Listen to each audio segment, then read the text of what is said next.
Gordon was resting in the siding. Sometimes he thought, it's really tiring to be such a large and splendid engine. One does have to keep up appearances so.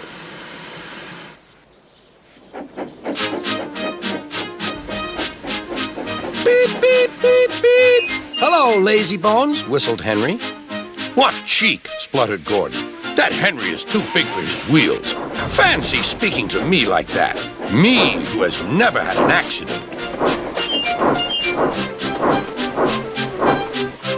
Are jammed whistles and burnt safety valves accidents? Asked Percy innocently. No, indeed. High spirits. Might happen to any engine. But to come off the rails like Henry did, well, I ask you, is that right? Is it decent?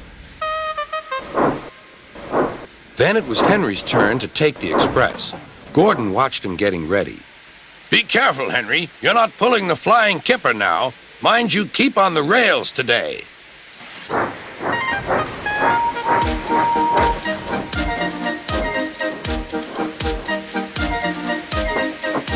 Henry went off in a huff, and Gordon yawned and went to sleep.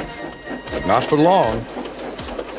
Wake up, Gordon, said his driver. A special train's coming and we're to pull it. Is it coaches or freight cars? Cars, said his driver. Cars, said Gordon.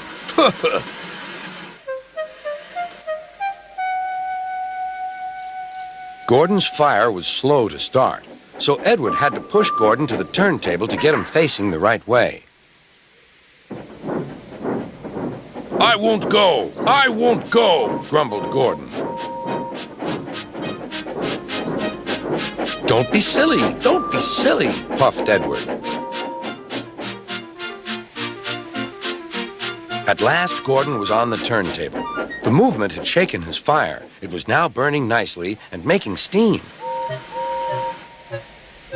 Gordon was cross and didn't care what he did. He waited till the table was halfway round. I'll show them, he hissed.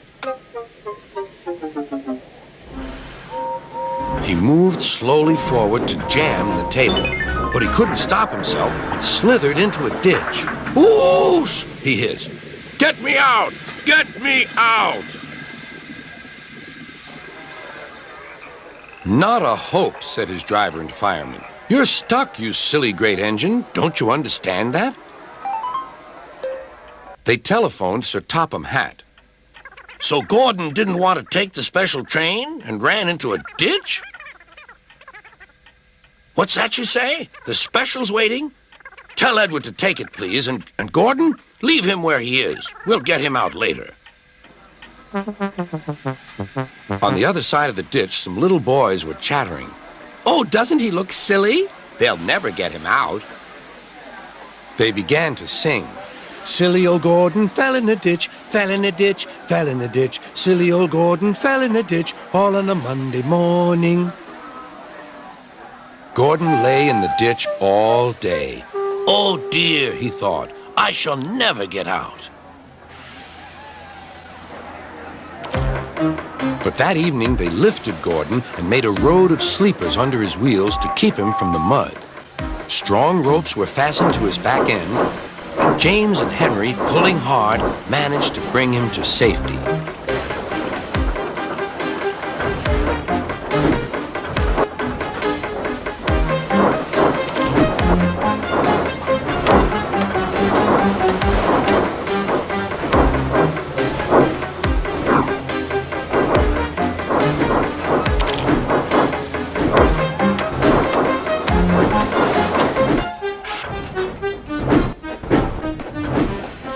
Late that night, Gordon crawled home, a sadder and wiser engine.